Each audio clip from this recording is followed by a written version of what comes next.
नेपाल विद्युत प्राधिकरणबाट पदमुक्त भएका कार्यकारी निर्देशक कुलमान घिसिङले आफूलाई गैर कानूनी रूपमा पदमुक्त गरिएको दावी गर्दै सर्वोच्च अदालतमा रिट निवेदन दर्ता गराउनु भएको छ। बिहीबार दर्ता भएको उक्त रिट निवेदनमा उहाँले सरकारको निर्णय बदर गरी आफूलाई पुनः कार्यकारी निर्देशकमा पुनर्बहाली गर्न माग गर्नुभएको छ।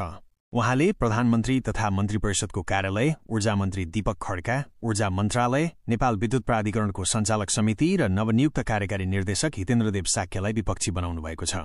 घिसिङले आफ्नो रिट निवेदनमा कुनै गल्ती वा त्रुटि नगरेको अवस्थामा सरकारले बदनियतपूर्ण तरिकाले स्पष्टीकरण सोधेको र गलत ढंगले पदमुक्त गरेको जिकिर गर्नुभएको छ।